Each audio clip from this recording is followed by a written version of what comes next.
When people talk about heartbreak, they never mention the receipts. Not the real ones, anyway. The invoices for wedding deposits, the dry-cleaned dress that never got worn, the champagne order you couldn't cancel in time. I used to keep those receipts in a drawer by my bed. I thought someday I'd laugh at them.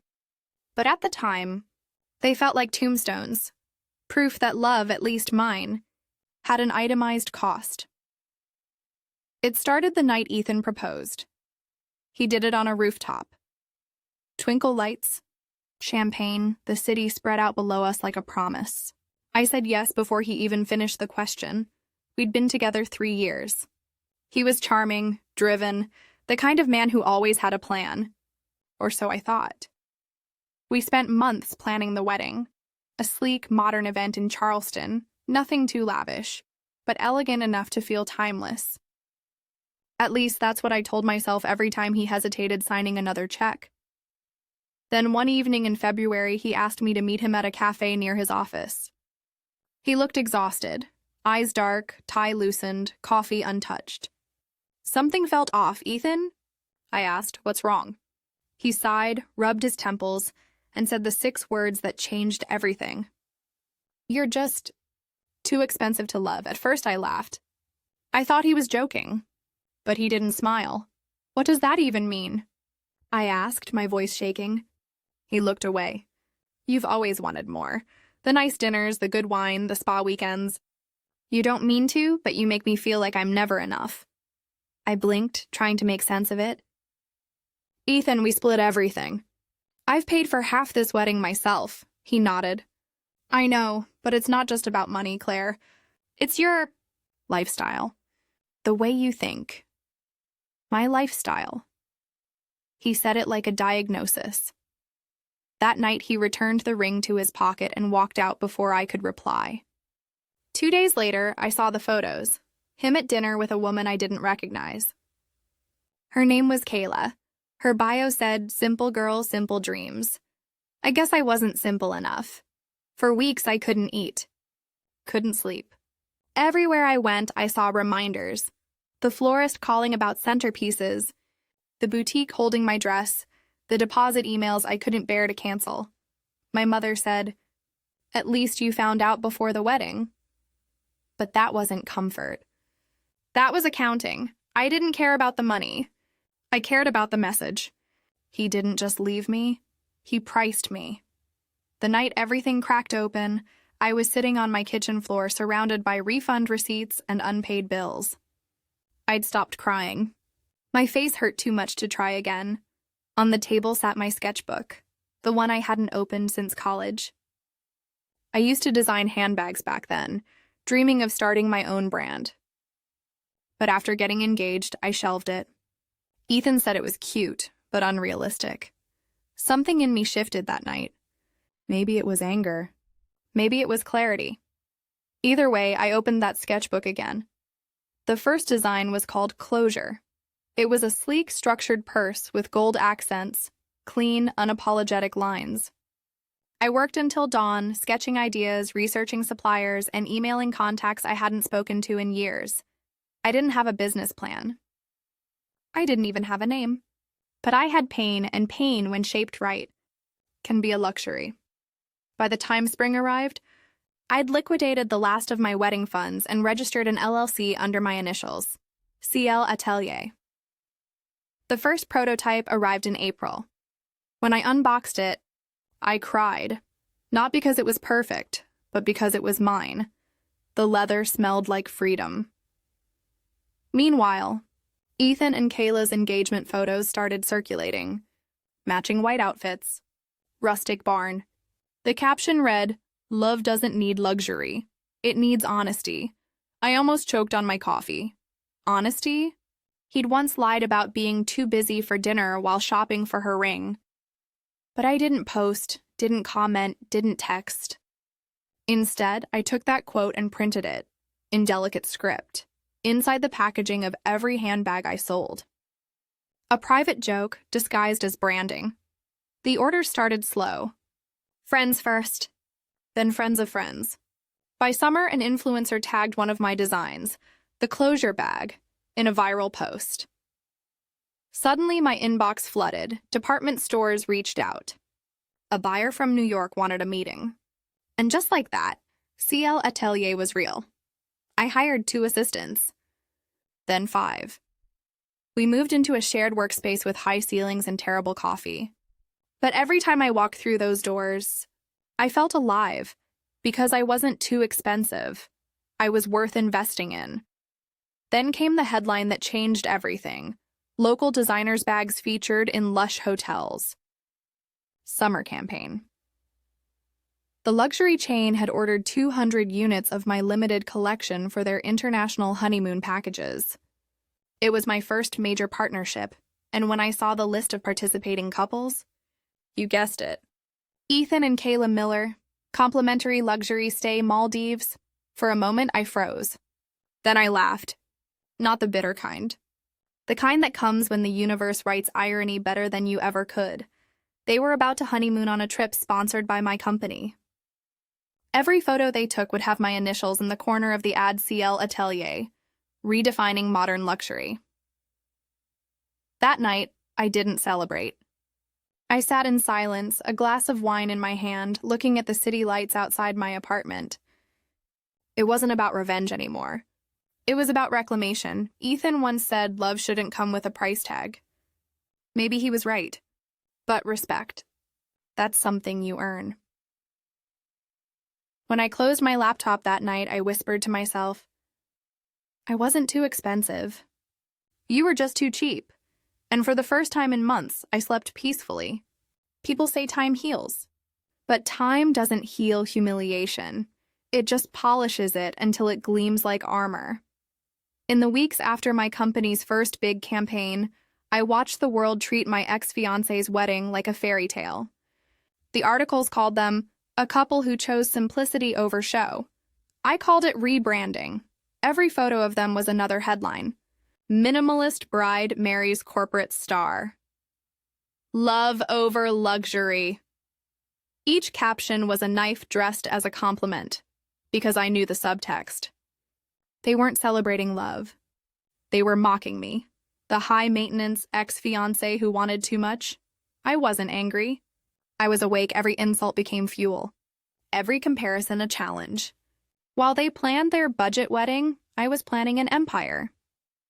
The truth was, I'd never wanted diamonds or yachts or 5-star hotels. I wanted effort. And when Ethan refused to invest that in me, I learned to invest it in myself. CL. Atelier grew faster than I could have dreamed. My designs weren't loud. They were precise, the kind of quiet luxury that whispered power. Each collection told a story. The recovery line featured structured shapes and muted tones, bags designed for women who rebuilt themselves, and people connected to that. Because everyone, somewhere, had been told they were too much. My assistant Harper once said, "You've turned heartbreak into branding." She meant it as a joke.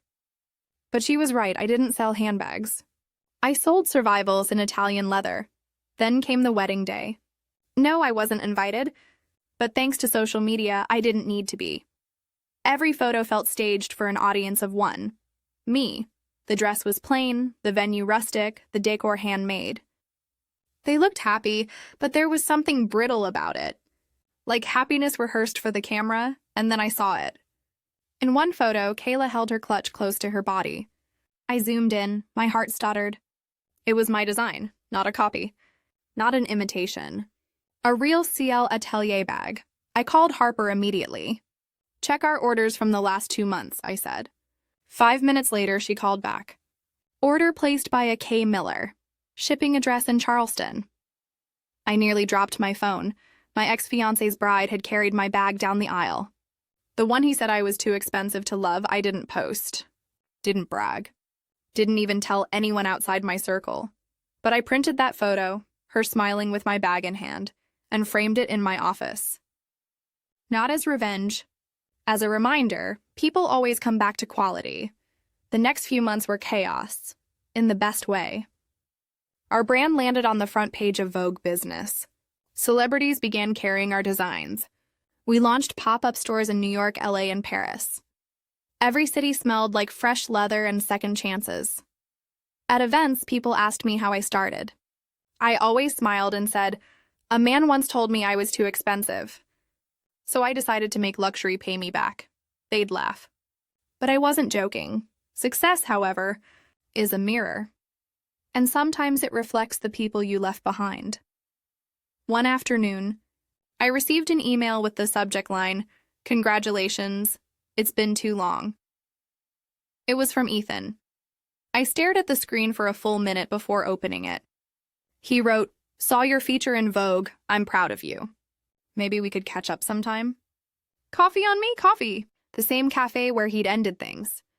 The same man who once said I cost too much now wanted to buy me a latte. I didn't reply. But I didn't delete it either. 2 weeks later, fate decided to toy with me again. I was invited to a business summit in New York, a luxury industry event full of investors, designers, and CEOs. And guess who was on the panel before mine? Ethan Miller, financial strategist at Loomis & Co. When I saw his name in the program, my pulse spiked. I almost backed out. Almost. Then I remembered who I was now. I wasn't the woman he left crying on the kitchen floor. I was the woman whose brand his company's clients now wore. So I went. The night of the event, I wore one of my own designs, black silk, gold accents, the resilience clutch. Every head turned when I entered. Not because of beauty, because of presence. When Ethan walked on stage, he looked older.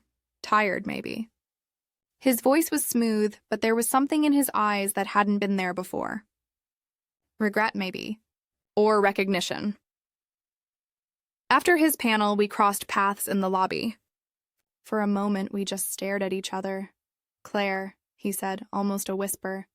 "Ethan," he smiled weakly. "You look incredible." "Thank you," I said. "It's expensive." He laughed, then winced, realizing exactly what I'd said. We talked briefly.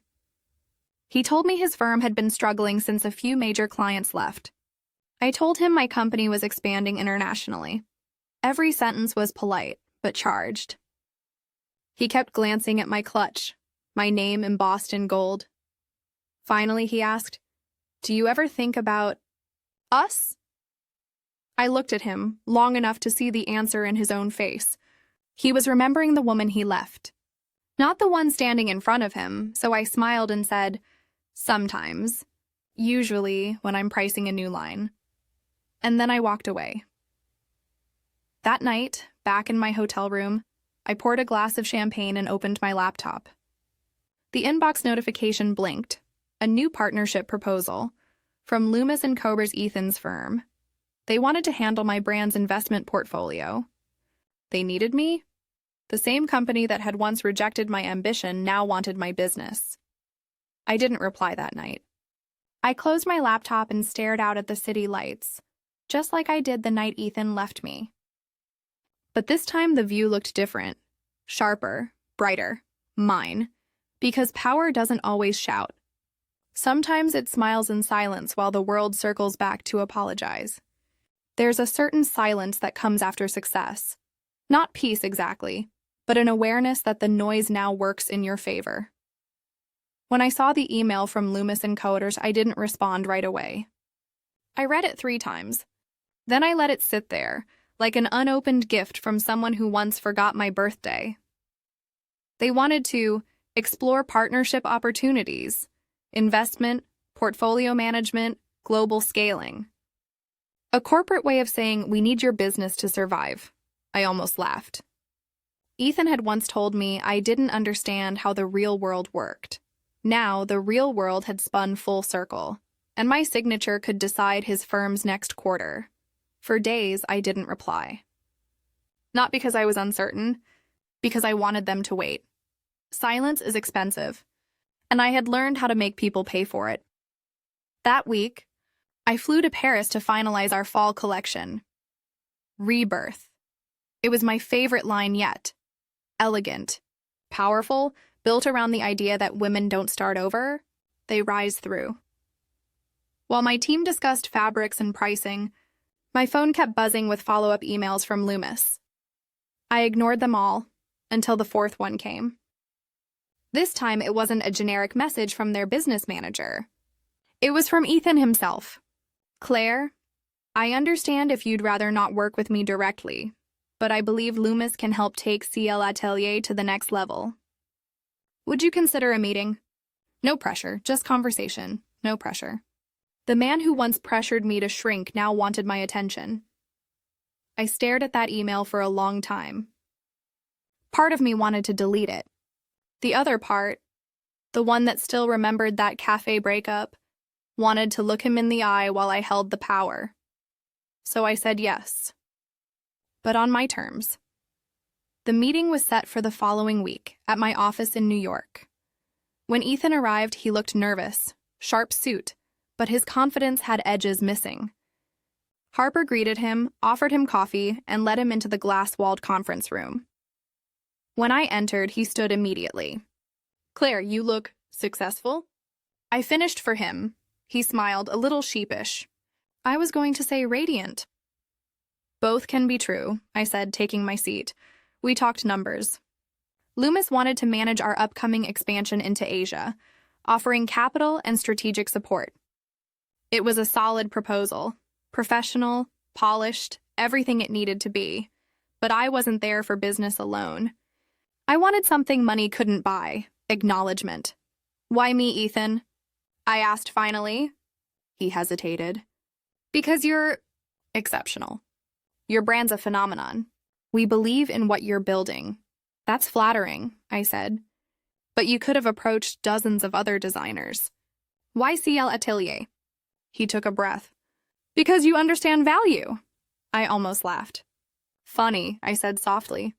That's not what you told me when you ended things. He looked down. Claire, I was stupid. I didn't see it back then. I leaned forward slightly, voice calm but cutting. You didn't see me. You saw a price tag. Silence. The kind of silence that fills a room like smoke. Then I smiled. But maybe we can make this work professionally. He exhaled, relieved. That's all I could ask for. I smiled again. Oh, I think you'll be asking for more than that. After the meeting, Harper closed the door and said, that was ice-cold perfection. I shrugged. Business is business. But deep down, I knew. This was more than business. This was a story rewriting itself in real time. Over the next month, Loomis and Comer began working with us. I kept everything formal, professional, distant. Ethan handled our account personally, which meant frequent meetings, emails, late-night calls. At first, I thought it would bother me. It didn't. Because every time I saw him struggling to keep up with me, my pace, my standards, my world, I realized something. He'd never broken me. He'd built me. One evening, after a long strategy session, he lingered by the elevator. Claire, he said, voice soft, can I ask you something? Go ahead, are you happy? It was such a simple question. And yet, it carried the weight of years. I thought about it. The sleepless nights, the empty beginnings, the laughter of my team, the quiet pride of building something from ashes. Yes, I said. I am. He nodded, but his eyes said what his mouth didn't. I'm not. 2 weeks later, at a gala for women in business, I was receiving an award for Entrepreneur of the Year. The ballroom glowed with golden light, cameras flashing, applause echoing. I took the stage, heart steady. When I looked out into the crowd, I saw him, Ethan, sitting near the back. Our eyes met as I began my speech. When I started my company, I was told I was too ambitious, too emotional, too expensive. But sometimes what people call too much is exactly what you need to build something extraordinary. The audience applauded. But my gaze stayed on him. So to every woman who's ever been told she costs too much, remember this, they just can't afford you. The room erupted in applause. Ethan looked down, and in that moment I realized I didn't need revenge anymore. I had evolution. After the gala, he approached me quietly. Congratulations, Claire, he said, voice barely above a whisper. You deserve all of it. Thank you, I replied, adjusting my award in my hand. He looked like he wanted to say more, but I stepped closer and said, You were right about one thing, Ethan. Love shouldn't be expensive. He nodded slowly, unsure where I was going. But self-worth? I added, smiling faintly. That's priceless. And then I walked away.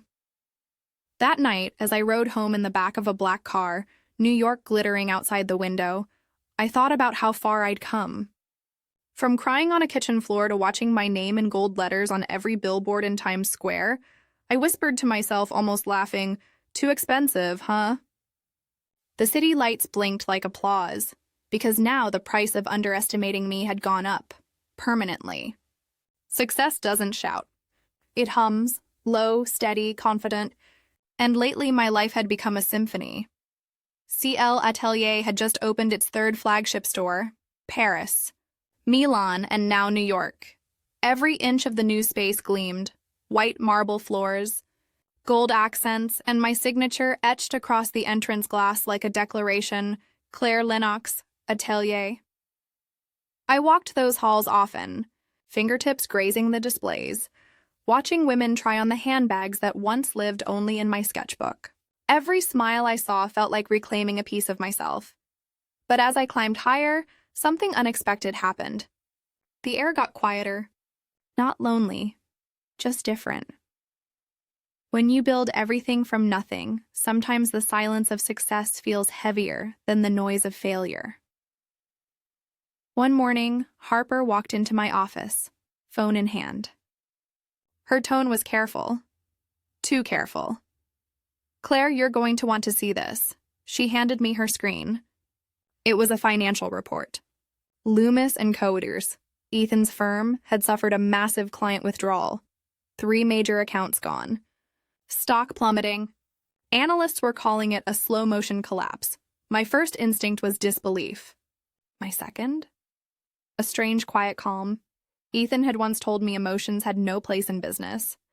But watching his empire crack, I felt something deeper than satisfaction. I felt symmetry. The next day, Ethan requested a meeting. Harper's voice was low. "Do you want me to decline?" I paused.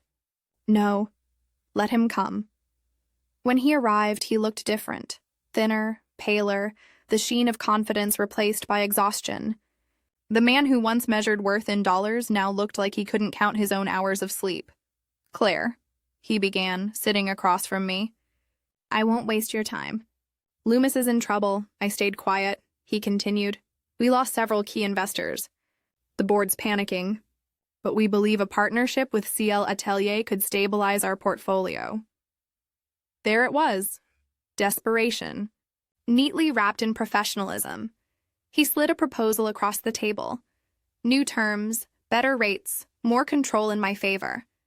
It was everything I could have dreamed of 2 years ago. And yet, I didn't smile. "Ethan," I said softly, "you once told me I didn't understand how the real world worked." He nodded slowly, guilt written across his face. "I was wrong." I picked up the papers and skimmed them, more for effect than need. "Tell me," I said, "how much would this partnership cost you?" He hesitated. "Between buy-ins and liquidity, maybe 15 million, I set the papers down. 15 million, I repeated. "That's almost what you called my lifestyle." He swallowed hard. "Claire," I raised a hand. "I'm not here to humiliate you. I just want clarity." Then I leaned forward, meeting his eyes. "When you said I was too expensive, what you really meant was you couldn't afford vision." The silence between us was sharp enough to cut glass. For a long moment, he said nothing. Then, quietly, "You're right." It was the first honest thing he'd ever said to me. "I don't want pity," he continued. "I just want a chance to make things right, professionally." I looked at him, really looked at him. The man who once saw me as a liability was now looking at me like an anchor. And that's when it hit me. This wasn't about revenge anymore. It was about legacy. That night, I sat by my window with a cup of tea, New York glowing beneath me. I thought about my options. If I partnered with Loomis, I could help stabilize them, maybe even absorb them. If I refused, they'd crumble completely. Either way, I'd win. But what kind of victory did I want? I opened my laptop and started drafting a proposal. Not a rescue plan, an acquisition. The next morning, Ethan returned to my office. I handed him a single page. "What's this?" he asked. "A buyout," I said. "CL Atelier will acquire Loomis and Cobers in full. You'll retain a small percentage stake, advisory only. The rest becomes part of my holding company." He blinked. "You want to buy us?" I smiled slightly. "I don't want to. I already have the capital to do it." He stared at me, stunned. Then softly, "You've become everything I thought I wanted." I shook my head. "No, Ethan, I became everything you didn't believe I could." For a long time, he said nothing. Finally, he whispered, "Do it." And just like that, the deal was in motion. 3 months later, Loomis & Co. ceased to exist. Their logo came down, replaced by a new name. CL Group, a Lennox company, my. Initials were on the building that once symbolized my rejection. The press called it a visionary acquisition by the woman, redefining modern luxury. I called it closure, in capital letters, but when I walked through the old Loomis office for the first time, something unexpected happened. I didn't feel triumph. I felt compassion, because behind every failure is someone who once thought they were untouchable. And behind every success, someone who once wasn't believed. After the acquisition, I offered Ethan a consulting position, not out of pity, but principle. He accepted quietly. For months, he worked under my leadership, attending meetings, presenting reports, never overstepping. Sometimes, when I caught his reflection in the glass conference wall, I wondered if he saw what I saw, a man watching his past kneel before his present. One evening, as we wrapped up a long day, he stopped by my office. "Claire," he said, hesitating at the door, "you've handled all of this with grace. I don't know if I'd have done the same." I looked up from my desk. "That's the difference between expensive and valuable," I said quietly. "You always knew the cost, but never the worth." He nodded slowly. "And now I do," I smiled faintly. "Then maybe this was worth every receipt."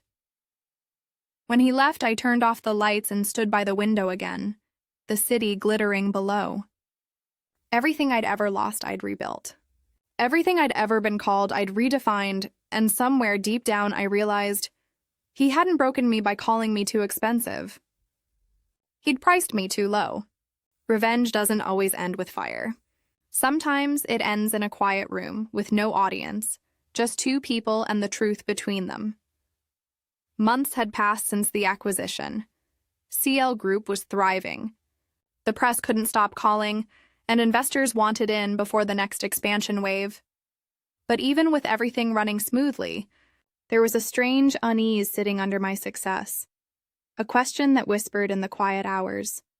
Had I really won, or had I just learned to live above the wreckage? I didn't have an answer yet.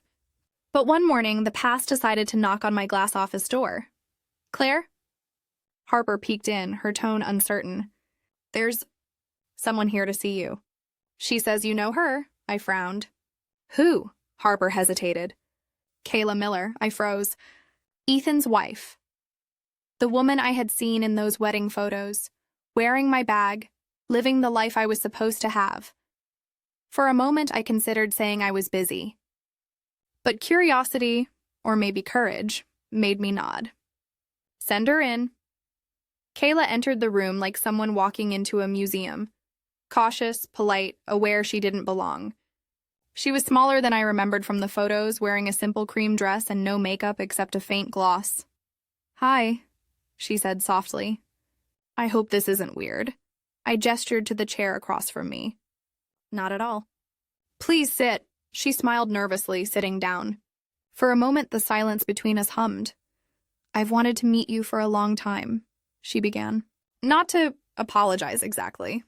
Just to understand." I tilted my head. "Understand what?" She exhaled.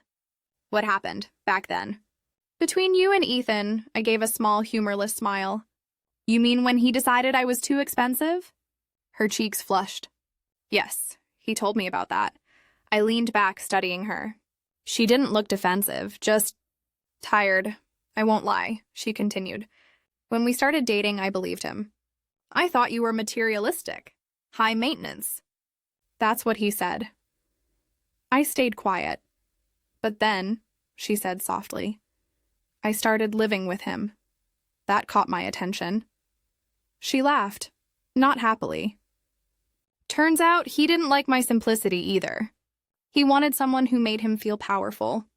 And when that didn't happen, he started resenting me for not being you. I blinked. Me? She nodded. You're everywhere, Claire. Your brand. Your story. Even your initials, CL, they haunt him. He won't admit it, but every success you have is a mirror he can't avoid. I felt something twist inside me. Not satisfaction. Not quite. Something heavier. Why are you telling me this? I asked quietly. Because I'm leaving him, she said. And suddenly the air in the room shifted. She looked up, tears forming in her eyes. I thought I'd married the man who wanted simplicity. Turns out he just wanted control. When he couldn't control you, he tried to control me. Her voice cracked. I used to think you were lucky he left. Now I think you were free. For a long time, neither of us spoke. Outside, the hum of the city carried through to glass. Finally, I said, You didn't owe me this. But thank you, she nodded. I'm not asking for sympathy. I just wanted you to know he's paying for what he did. Not with money, but with emptiness. Then she gave a small, sad smile. I carried your bag on our wedding day, you know. The closure design. I didn't realize how literal that name was until now. After she left, I sat there for a long time, staring at the city skyline. For years, I'd imagined that confrontation. Ethan begging, Kayla jealous, me victorious. But this was different. No drama. No shouting. Just truth, and silence heavy enough to drown in. That night, I couldn't sleep. I kept replaying her words. He tried to control what he couldn't understand. I thought about the woman I used to be. Eager to please, terrified to lose love, measuring my worth by someone else's wallet. And I realized maybe the real revenge wasn't power. It was peace. The next day I called Ethan. He sounded surprised when he picked up. Claire, is everything okay? Yes, I said. But we need to talk. He arrived that afternoon, guarded but hopeful. He probably thought I wanted to discuss business. When he sat down, I said, Kayla came to see me. His face fell. I figured she might. She told me she's leaving. He sighed, pressing his hands together. I didn't want it to end like this. I looked at him for a long moment. You wanted control, Ethan.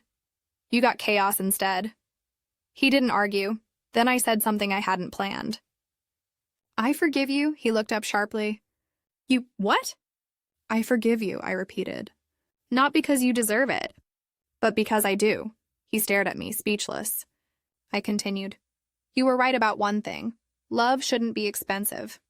But I learned that forgiveness is worth more than vengeance. He swallowed hard. You really have changed. No, I said softly. I just finally know my worth. He stood slowly, uncertain. What now?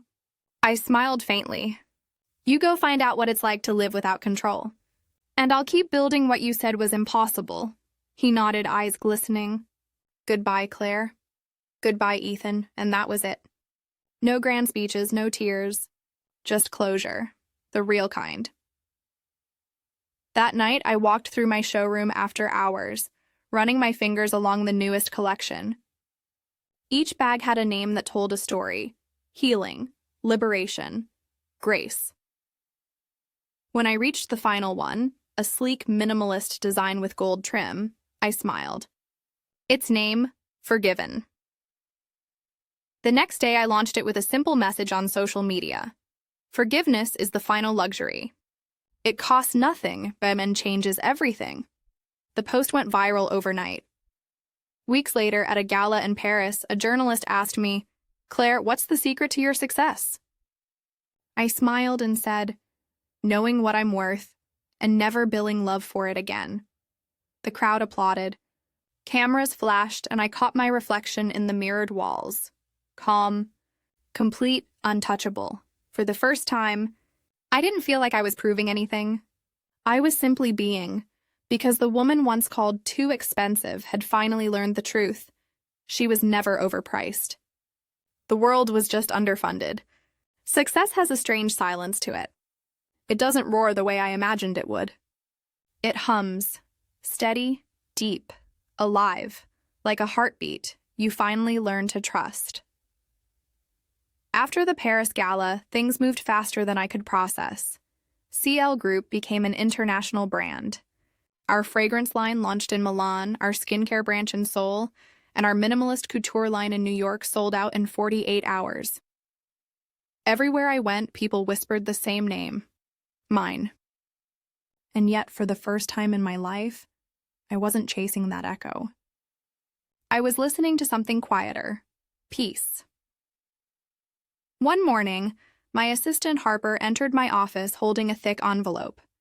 It came from a small law firm in Boston, she said. The return label read, Ethan Miller Personal Correspondence. I sighed. You can leave it on my desk. I didn't open it right away. It took me 2 weeks. When I finally did, the letter inside was short. Just 1 page, handwritten. Claire, you were right. I tried to control what I couldn't understand. I broke something I didn't know how to value. Kayla's gone. The business failed. I'm starting over. If it helps, I've stopped blaming you for my failures. You taught me what it means to build, not just buy. I don't expect forgiveness. I just wanted you to know I'm finally learning what things cost. Ethan and I folded the letter carefully and placed it in a drawer. For once, I didn't feel anger or victory. Just a quiet kind of sadness. The kind that comes when you finally outgrow the version of yourself that needed revenge. That night, I went to the rooftop of my office. From there, the city glowed beneath me. Endless lights, endless noise, like a constellation built by human hands. And I thought about how everything I had now was built from one word he'd thrown at me like an insult. Expensive. He'd meant it as a limit. I'd turned it into leverage, but now I didn't need it anymore. I wasn't proving anything to anyone. I was simply living. A month later, I launched a new initiative, Project Worth, a mentorship and funding program for women who had been underestimated, underpaid, or told they were too much. Our first event was held in the same ballroom where Ethan's company had once hosted its engagement gala, the night he'd humiliated me in front of his partners. I walked onto that same marble floor, now decorated with banners that said, "You are not too expensive." They were just too cheap. The crowd was packed. Entrepreneurs, designers, dreamers. Hundreds of women, many holding their first prototypes, sketches, or proposals. As I stepped up to the microphone, the lights softened, and the room fell silent. I used to think my worth came from being chosen, I began. Chosen by love, by a man, by a company, by someone who'd finally say, "You're enough." I looked around the room. But then I learned something.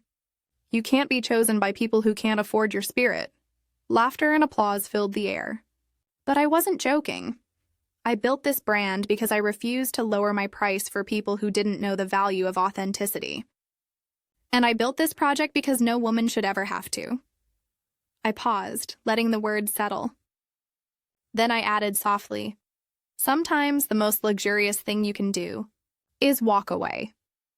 After the event, women lined up to meet me, each one with a story that sounded like a reflection of mine. One woman whispered, "My ex called me dramatic. Now I write screenplays." Another smiled. "My boss said I'd never make partner. I just opened my own firm." I hugged each of them. Because in their eyes, I saw pieces of the woman I used to be. Scared, small, but unbreakable. As the crowd thinned, Harper approached, holding her phone. "You'll want to see this," she said. On the screen was a photo trending online, a boutique in downtown Boston. The sign above the door read, "Miller Interiors, Grand Opening." Ethan's new business. But what caught my eye wasn't the name. It was the tagline beneath it. "Designed for the woman who knows her worth." I laughed, a small, real laugh. Maybe people can change after all. Later that night, I went home.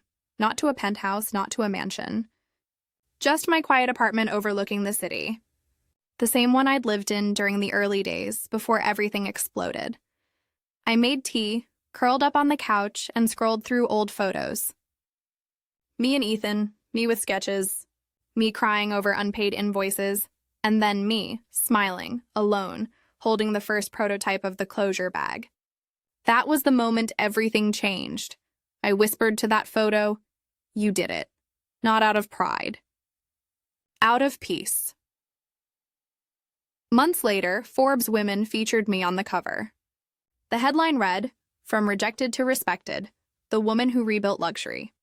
During the interview, the journalist asked, "If you could say one thing to your younger self, what would it be?" I smiled. I'd tell her, "You were never asking for too much. You were just offering it to the wrong people." As the years passed, my empire grew. But my world got smaller, calmer. I learned to travel light, love quietly, and spend freely. Not on diamonds or cars, but on experiences, on healing, on time. Sometimes people asked if I'd ever fall in love again. I always smiled and said, I already did, with my life. One evening, I walked by a boutique in Paris displaying a familiar ad campaign. A woman in a gold gown, holding a new CL handbag, eyes fierce but soft. The tagline below read, "She was never too expensive." The world was just underfunded. I stopped, smiling. The world could keep calling me too much, because I finally knew I was never the problem. I was the investment.